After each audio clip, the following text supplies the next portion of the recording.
something else coming. Yeah, I see something That's down the there. Hueys. See how they're spreading their arms? Yeah. Keeps them from spinning.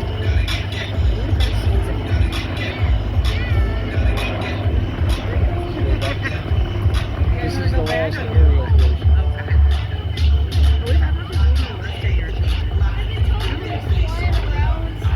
Yeah,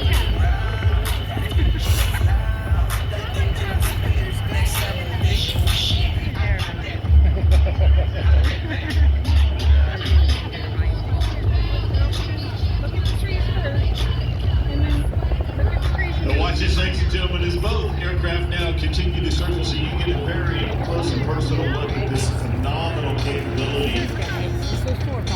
As the lead aircraft is beginning to build some airspeed, you can see that extraction rope, if you want to call it that, below the aircraft. Look how far it swings back with the drag from the four personnel. Now watch, they've got their arms coming to their side, reducing drag as the helicopter is pulling them through the sky here on this beautiful Saturday afternoon in Peachtree City.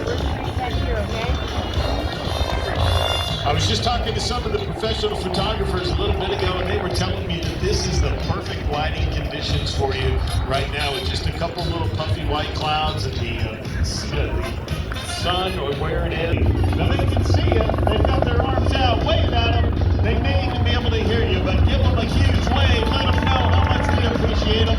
Capture that memory of a lifetime right here.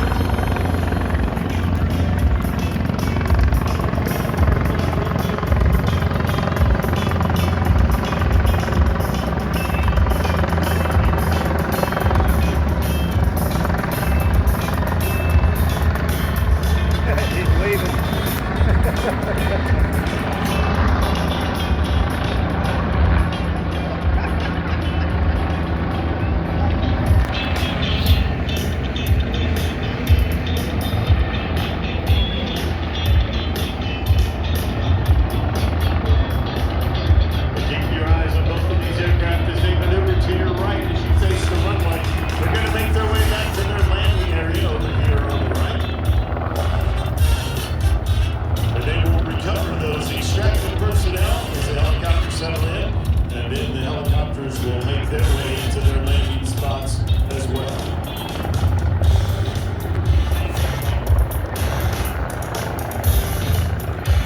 Attention to the runway from your very own commemorative Air Force Air Base, Georgia. This is the P-51.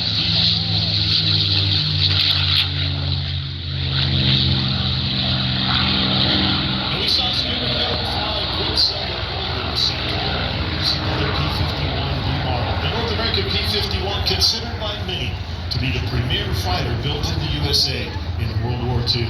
They built a little over 15,500 Mustangs. They produced.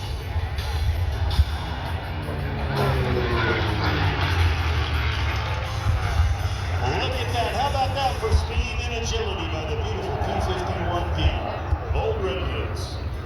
And the engine up front, we talked about, was like, talk about that. Look at the shape of the wing, look at the shape of the tail, and notice the bubble canopy on top on this D model Mustang from the left.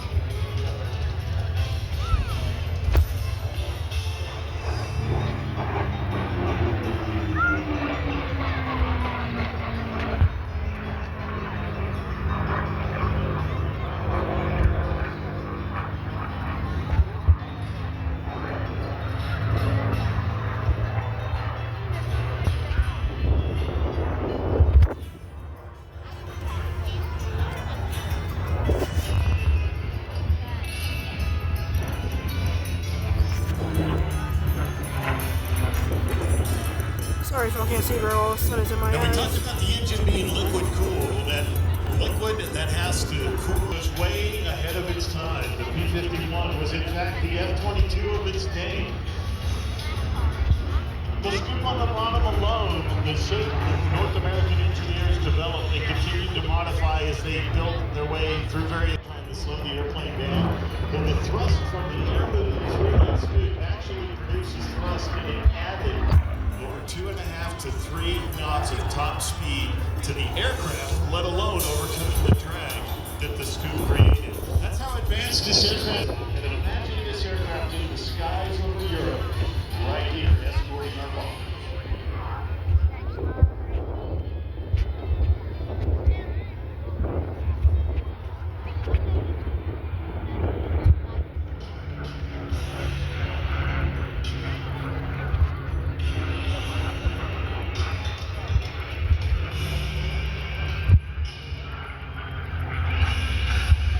Talked about the P-51s escorting our bombers all the way to Germany at that.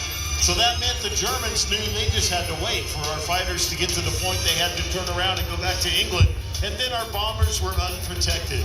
The mighty bombers, mainly the B-17s of the mighty 8th Air Force, flew in a boxed formation to protect themselves with their own machine guns, but they really were almost sitting ducks to the German fighters. Hung under the wings of these aircraft, allowing them to escort our fighters and our bombers all the way to Germany and back. Here is the fighter, the sound of freedom from the left.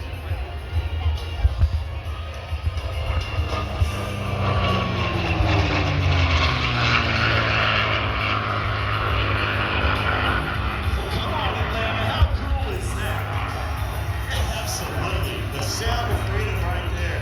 Now I want you to look at the invasion stripes on this aircraft. The black and white stripes on the fuselage as well as the top and the bottom of the wing. You saw them on Quicksilver as well. We talked about them a little bit when we talked about Scooter's airplane. Now all of the aircraft in connection with D-Day and other large invasions had invasion stripes so that we could tell Allied aircraft from German aircraft.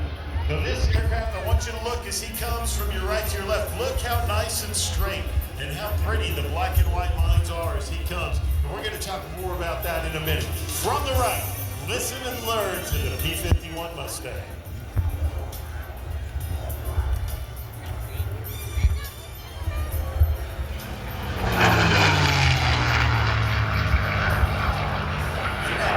I'm with you. That's worthy of applause for sure. Now those signs on this aircraft are all nice and straight and pretty. That isn't exactly how they all look as we went into D-Day. Think about how fast we decided to do that. There wasn't a lot of notice. So a lot of those right here at Peachtree City, the Mustang.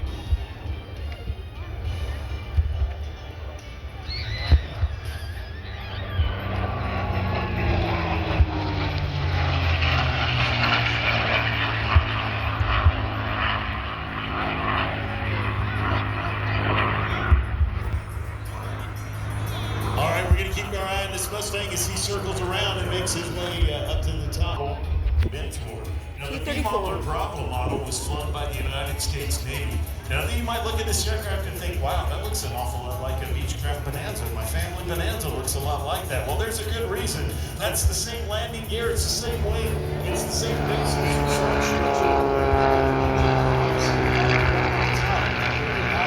instructor said, tandem, one in front of the other, as they make their way. And we're going to talk a little bit more about the T-34 here in just a minute. We've got a couple other aircraft here on the runway that are about ready to take off. We'll see which one begins the takeoff roll first. The silver aircraft now on takeoff roll is a PT-19 built by the Fairchild Corporation. This was a primary trainer in the late 30s and into our pre-World War II and throughout World War II. We saw the T-6 earlier. Dr. Stan Music flew the T-6, an advanced trainer. If you were a student pilot in World War II, you would have flown this airplane before you flew the T-6. The PT-19 you see again. We'll talk a little bit more about that airplane here in just a minute. And the DSB Dauntless.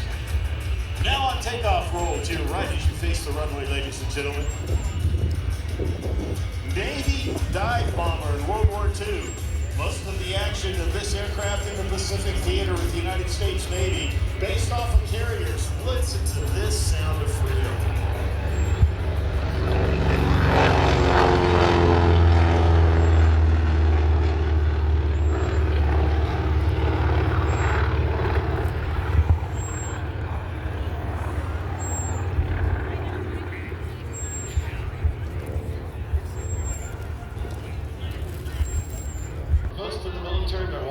Is a lower cost trainer than the T-6 and the SNJ.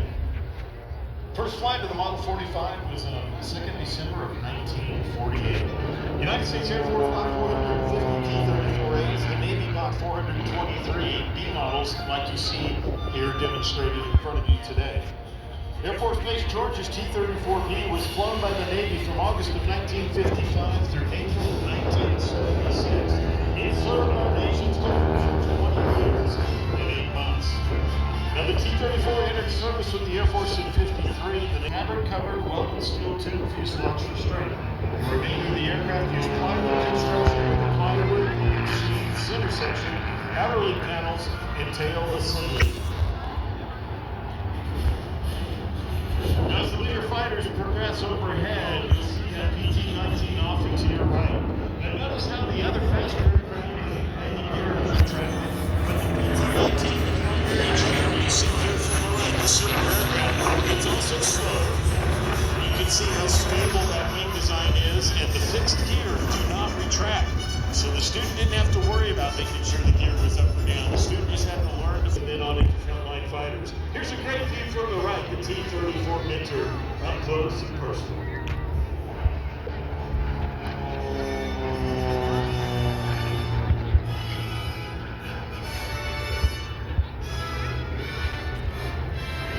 They see the DSB Dauntless flying in formation with our P-51. Let's talk a little bit about that SBD.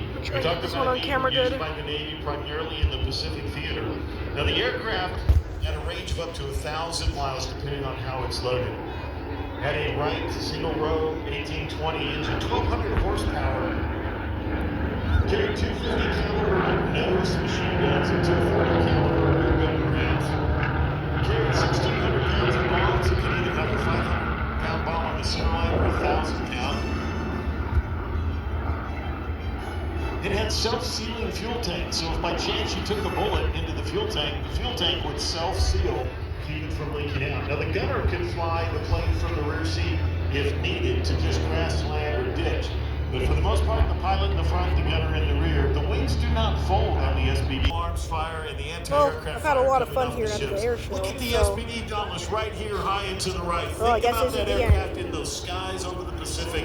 Bullets flying everywhere, aircraft going everywhere, and diving on those enemy ships.